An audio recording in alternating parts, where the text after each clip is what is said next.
The story begins as we see a boy named Pei, who rushes to get to work. We learn he's just an average guy who got a normal job after graduating from college, but he finds his boss to be toxic. He makes it to the train station, and the doors are about to close, but he charges in and manages to get on just in time. We see that it's 1 minute to 9, but Pei dashes through, and he manages to sign in at the last moment. The morning goes by, and Pei starts thinking about what he should order for lunch, but he has to compare all the different discounts to get the best deals since he's broke. After he eats his lunch, he starts playing a game to relax, but when he notices his boss, he quickly tabs to a different screen. The boss watches from behind him, but doesn't notice anything. Pei continues with his game, but his boss constantly tries to catch him, trying to sneak up on him. At 6 p.m., Pei is the first to log off, preparing to get home as soon as possible, but he's stopped by his boss. His boss asks for a copy of his presentation, but Pei notes that the deadline is a week away. His boss insists on getting it today, but Pei refuses, telling his boss off. His boss threatens to fire him, but he doesn't care, telling his boss not to forget his severance or else he will sue. But we see this was just all his imagination, as he agrees to work overtime to get the presentation done. We see Pei working until he's the last one in the office, when the light goes out, and he suddenly gets a message. He sees that his friend sent him a quiz to see his fortune, but he accidentally drops his phone into his bin. As he goes to pick it up, he sees the screen that promises to reveal his fortune, and there's suddenly a voice that says the fortune conversion system will be activated. His phone bursts with light, and countless talismans suddenly appear, circling around him. He gets sucked up in the air and thrown into his bin, causing him to disappear. He gets woken up by his friend Yang, who tells him to get up for the dean's class because attendance will be taken. He's confused as he looks around, and his roommates tell him to get up as they leave. Pei realizes he's in his old college dorm, and he's gone back to when he was a freshman. He wonders what's going on, and he thinks about going to his class, but he remembers that the dean never actually took attendance in his class, while there was another teacher who always acted friendly, saying attendance didn't matter, but at the end of the semester, failed everyone that didn't attend. He thinks about how to get back to the future, but realizes that this is his chance to change his life, so he doesn't end up working a dead-end job. He's suddenly about to fall, but his fortune conversion system activates. The system comes to life and introduces itself as Richie. It explains that the system will give him a startup fund to help him get rich. He's given 50,000 to begin with, and he instantly thinks about the things he can buy. Richie goes on to explain that the system will give him money at regular intervals, which he can use to run a company, and based on his profit-to-loss conversion rate, he can earn money for himself. Pei gets excited about getting rich, and Richie generates his profit-to-loss conversion rate, but it doesn't go as expected, because his loss ratio is higher than his profit rate, so losing money is actually more profitable. He gets excited thinking it will be easier to lose money than earn it, so he celebrates how lucky he is. Richie tells him the next step is to register a company, so he wonders what kind of field he should get into, thinking of a shortcut, but Richie mentions a bunch of rules and restrictions, so he realizes he needs to have a legitimate company. He asks for some time to think, and he looks for some ideas. As he checks his phone, he realizes that the games industry would be perfect to lose his money, since it's hard to actually become successful. He tells Richie his decision, but accidentally names his company something ridiculous, but doesn't care since he doesn't plan to be successful. Richie goes on to warn him that he can't tell anyone about the system, or else he will face a punishment.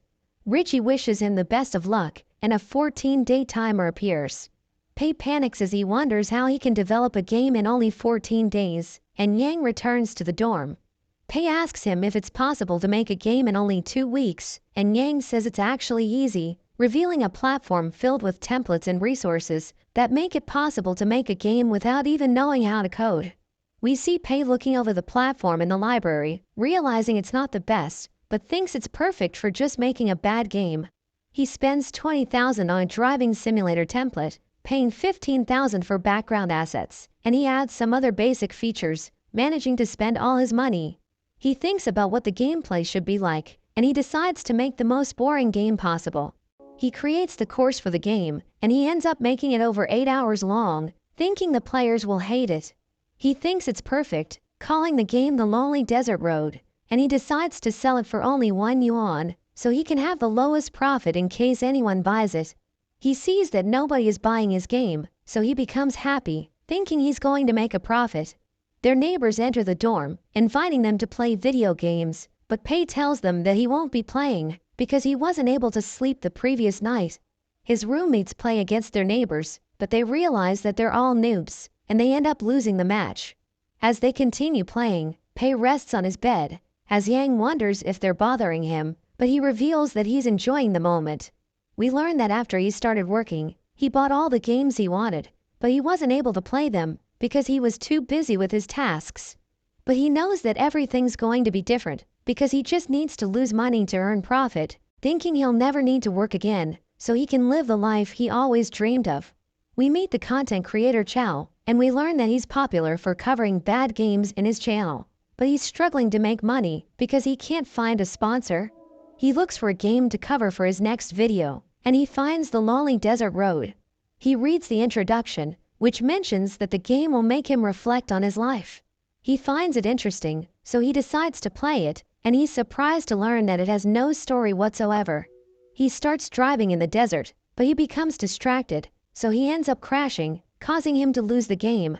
But he uses his controller, and he spends hours trying to complete it. But he starts to feel drowsy, so he tries to pause the game, but he realizes that he can't, and he ends up crashing again, causing him to become angry. He becomes determined to finish the game, thinking his gaming skills are being tested, so he decides to play it with everything he has. But he still struggles to clear it, and he's now frustrated, thinking about giving up, but a notification mentions that there's something waiting for him at the finish line.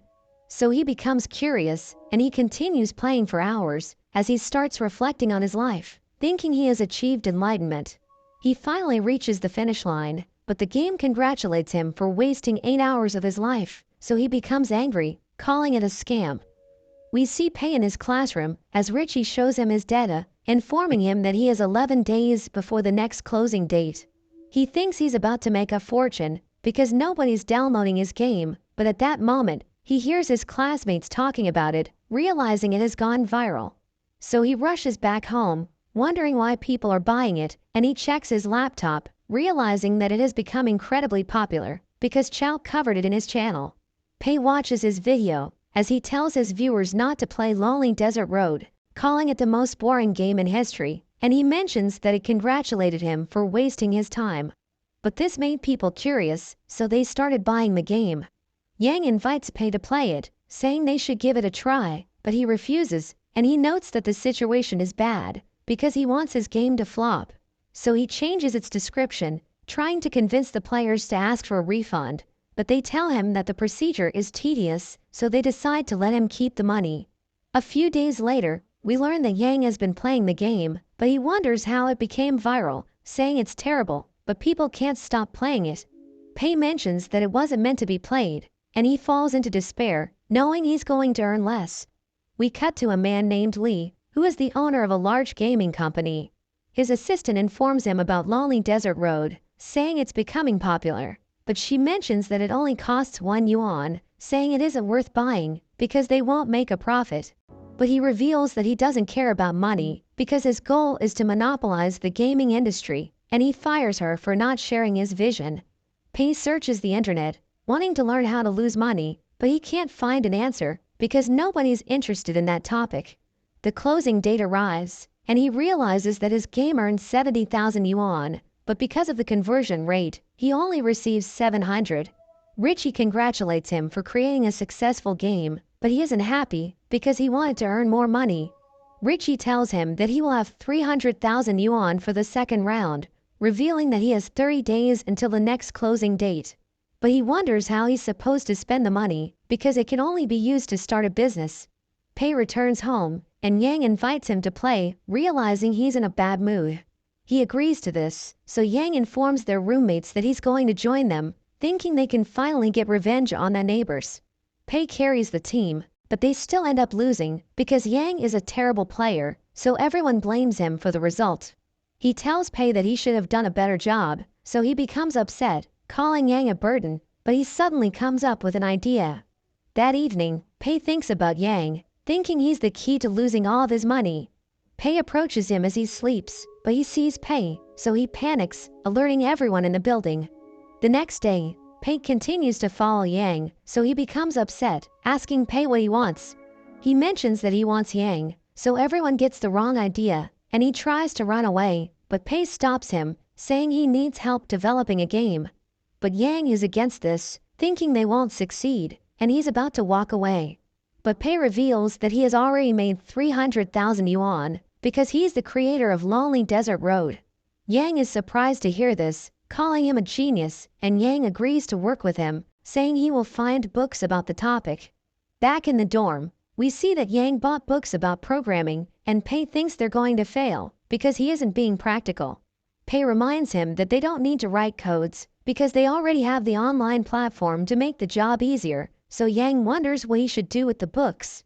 He tries reading them anyways, but he immediately falls asleep, and Pei is happy to see this, thinking his plan is going to work. The next day, Pei thinks about the game they should make, knowing his company is popular because of a driving game. So he needs to think of something different, because people will download the game if it's similar to Lonely Desert Road. He considers spending all of his funds to create a bigger game and intentionally fail to launch it, but Richie warns him that he will receive a penalty, so he ultimately decides against it. He realizes that mobile players aren't familiar with his company, so he plans to create a mobile game. He knows that card games are popular, but most of them fail, because they try to copy the #1 game called the Three Kingdoms, instead of coming up with a new idea. So he decides to make the worst card game in the world, telling Yang that they're going to hire artists to help them with the design. Yang tells him that there's a cheaper way to do it, but he's determined to lose all of his money, so he tells Yang that he's going to invest everything he has to create the best card game possible. They eat at a restaurant, as Pei tells Yang to rewrite the stories of the characters, but he becomes worried, thinking it's going to ruin the game. But Pei tells him that they must not be afraid to innovate, saying he should let his imagination run wild. He thinks about turning the characters into strange creatures, and Pei calls him a genius. He decides to hire Yang, telling him that he will receive 3,000 yuan per month, and he's overjoyed to hear this. Meanwhile, Li's new assistant tells him that Three Kingdoms is losing players, because it's difficult to obtain rare cards. But he explains that the game won't be addictive if they change this, saying card games are on the decline, so they should just let it be. Li's assistant confirms this, and he mentions that Pei's company is planning to copy Three Kingdoms, saying there's no creativity whatsoever. But Li reveals that he was the one who picked the theme for their game, thinking his assistant is questioning his creativity, so he decides to fire him. We return to Pei, as he laughs at Yang's ideas, thinking their game is going to be ridiculous. He checks his laptop, wanting to hire a rookie artist to create ugly designs, and he finds someone interesting, thinking he's going to help them fail. The next day, Yang suggests turning the characters into girls, but Pei rejects the idea, thinking it could make their game successful. So he explains that he doesn't want the characters to lose their uniqueness, and Yang believes him, as he notes that Yang is an idiot. They ride a boat, as Pei tells Yang that they must prioritize the concept design, so he suggests hiring a great artist, but Pei is against this, because he doesn't want them to succeed. He believes that Pei doesn't want the artist to steal the spotlight, thinking Pei wants him to shine, so he mentions that they should prioritize gameplay over design. He offers to do the drawing, but Pei is against this, because he wants to waste money on a rookie artist. They have a heated argument, but the boat becomes unstable, causing it to capsize, as they realize that their guide is drowning. So they decide to save him, but he tells them to leave, blaming them for what happened. Pei tells Yang about the artist he found, and we see that he draws chibi characters. Pei convinces Yang that hiring him would be a good idea, saying it will create a unique style that will make their game stand out. Yang asks for his contact details, so Pei reveals that his name is Jin, and they decide to have a meeting with him. During the video call, Yang tells Jin about their plan, as Pei explains that they need him to design the 50 characters in the game, saying he can have full artistic freedom, but they don't want him to draw chibis. He wonders why they want to hire him, because he specializes in drawing chibis, so Pei tells him that they see potential in him. He agrees to do it, but he mentions that his price is 2,000 yuan for each character. Yang becomes upset, thinking it's too expensive, but Pei tells him that the price is too low, saying they're willing to pay him 3,500 yuan for his unique art style. He's surprised to hear this, thinking it's more than enough, but Richie warns Pei that unreasonably increasing the price is against the rules. So he tells Jen that it will include the amendment fees, and Jin agrees to this, as Richie withdraws the warning, thinking the price is reasonable. But we learn that he doesn't plan to ask for amendments. He tells Jen that he can do whatever he wants with the art style, because they believe in him, saying he has 2 weeks to complete the task. After the meeting, Yang comments that he doesn't like Jin, because he has a bad attitude, but Pei explains that he could be an introvert. Pei tells Yang to handle the art designs, while he works on the gameplay, saying they will be busy in the coming days. But we learn that he ordered Yang to monitor Jin, because he wants the drawing to be as ugly as possible, thinking they won't work well together. He thinks about making the players hate the game, by making it cost 10 yuan, which is 2 times the price of the 3 kingdoms. And he considers setting up a lifelong membership that gives them unlimited draws, thinking the players will get bored, because he knows that they enjoy grinding to obtain rare cards. He searches for the worst template he can find, and he sees a failed project from another company, which tried to copy the 3 kingdoms. He realizes that it looks horrible, thinking nobody would want to play it, so he decides to buy it. We cut to Jin, as he meets up with his team, telling them about the job, but they think the game is going to suck, because the character descriptions don't make sense. They consider abandoning the project, thinking the job is a scam, but Jin tells them that the client has already paid the deposit. He mentions that they have full artistic freedom, thinking this is their chance to make a name for themselves, so everyone decides to give it their best shot. He suggests sticking to the style he invented, thinking it's going to make the characters shine, but they explain that they aren't familiar with it. So he tells them that he will handle the designs, and they can add the finishing touches, saying they must come up with the best result possible. They start working on the project, giving it everything they have, and they're able to finish it before the deadline. We return to the dorm, as Yang realizes that Jin has already finished the designs, asking Pei if he wants to see it. But he doesn't care, telling Yang to put it into the game if he has no issues with it.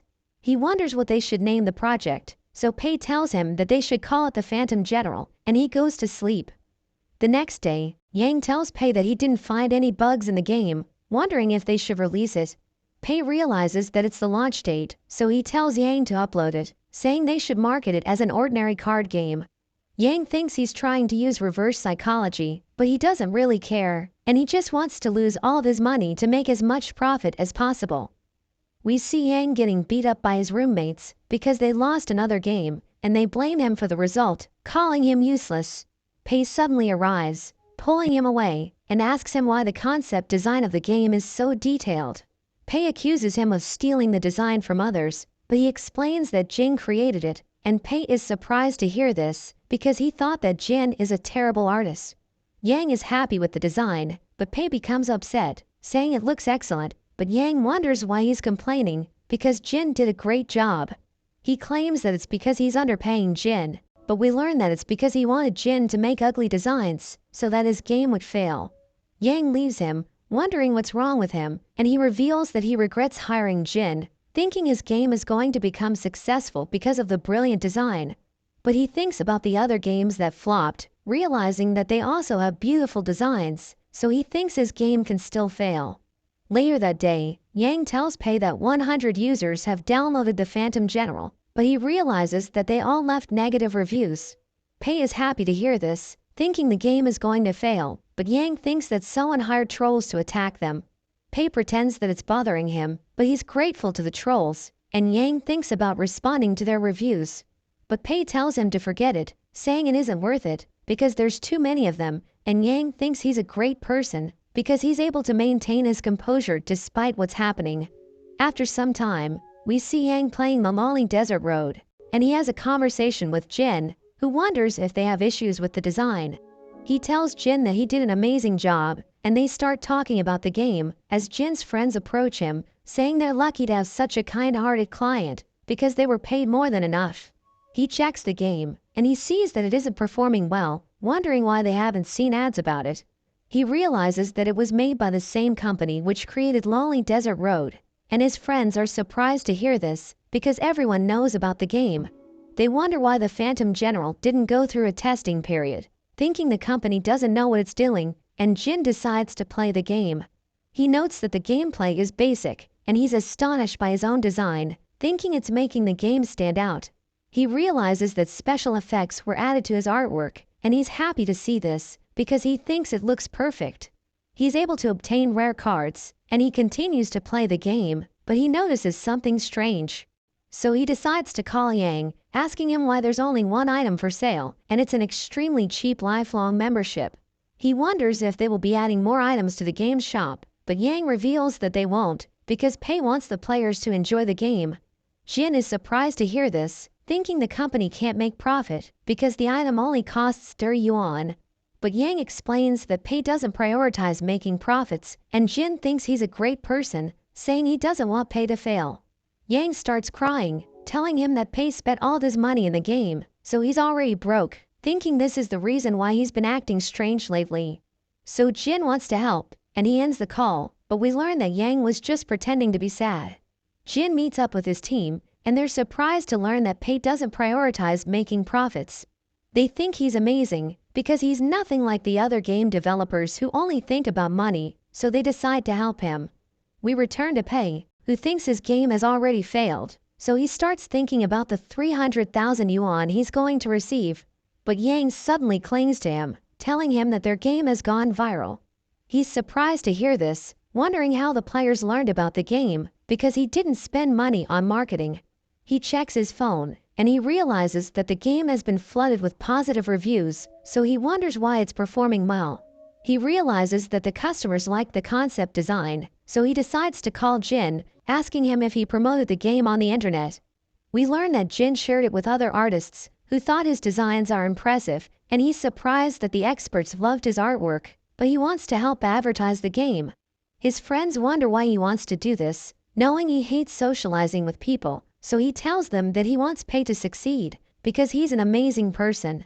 So Jin tells everyone about the game, telling them that it was created by a kind-hearted person, so they decide to support it, leaving positive reviews, and causing it to go viral. Pei wonders why he did this, because he wasn't paid to advertise the game, but he explains that he really wants Pei to succeed. He becomes sad, realizing that he's going to earn less, but he thanks Jin for helping him anyway. Jin feels good, thinking Pei is really happy because his game is successful, but Yang thinks about the negative reviews, wondering who hired the internet trolls.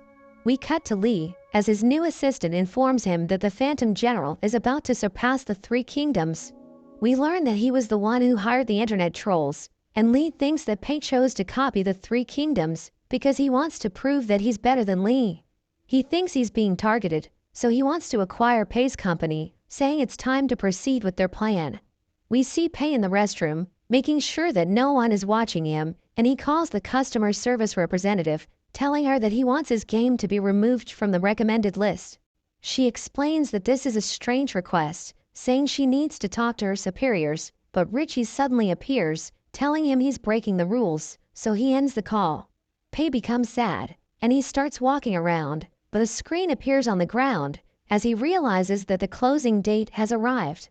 Richie appears, and it starts tallying, revealing that Pei made a net income of over 500,000. So he falls into despair, wondering why the game is so profitable, because it was made to flop, and Richie tells him he's going to earn 5,000 yuan because of the conversion rate. Richie reveals that the next closing date will arrive in 90 days, and he thinks about how profitable his games have become, realizing that he's struggling to lose money. He hates Richie for increasing the starting fund, but Richie tells him that he already has enough for the next round, so they won't be increasing it. At that moment, he receives an additional 1,000 yuan, as Richie reminds him that his games are still earning money. We return to Li, as he tells his assistant that Pei's company has grabbed his attention, so he's willing to spend money to acquire it.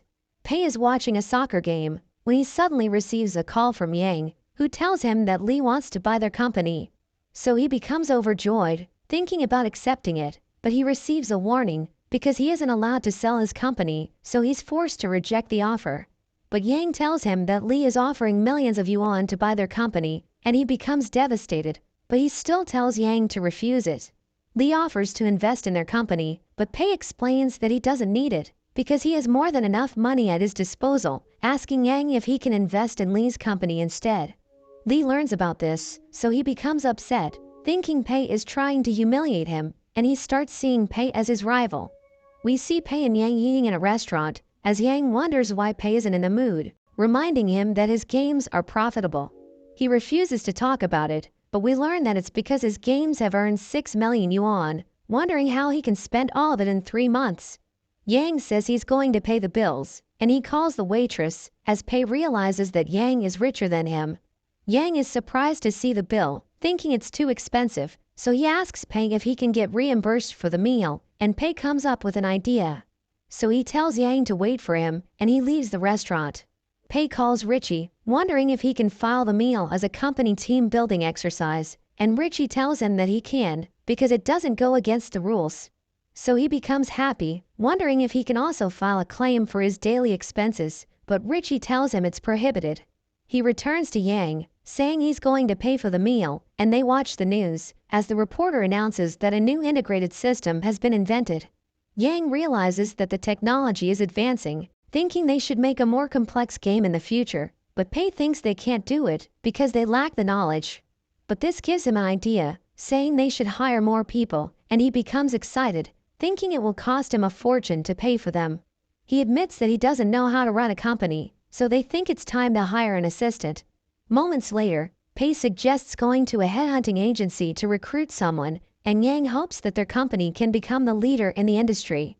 We see a large company called the Fiery Sky Studio, as its producer Joe checks the performance of the employees.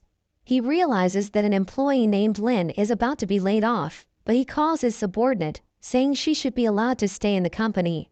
At that moment, Lin enters the room, telling him that she wants to resign, so he becomes sad, wondering why she's doing this. She explains that she wants to achieve her dreams, and the company isn't the right place for her, but she thanks him for looking after her. After she leaves, he calls his client, saying he just completed his task, and he assures his client that Lin will stop dreaming of making games. We see Pei and Yang in a headhunting agency, as they meet a man named Lawrence, saying they want to hire someone. But he thinks they are worth his time, telling them that his services are expensive. But Pei reveals that he's willing to pay his assistant 400,000 yuan a year, so Lawrence immediately decides to entertain them. He starts asking for the details, and Pei explains that he wants a female secretary who can help him with trivial matters, because he wants someone pretty to brighten up his mood. Lawrence shows him the resume of a girl named Lulu, saying she has an impressive background, but Yang wonders why she left her job. So Lawrence explains that she doesn't want to work under a man, but he thinks that she will agree to work with Pei, because he's nothing like her past employers, and he immediately decides to hire her. As they're about to leave the building, they see Lin watching news about the Phantom General, but Pei tells her that the game is trash. So she becomes upset, saying it wasn't created for profit, as she mentions that it's a good game. He explains that the design is terrible, but she tells him that he knows nothing. Pei leaves the building, and Lawrence asks Lin if she's looking for a job, so she tells him that she wants to work for the company that created the Phantom General. He tells her that Pei is the owner of the company, so she immediately runs after him, but she isn't able to catch up to him, and she realizes she just missed her chance to land her dream job.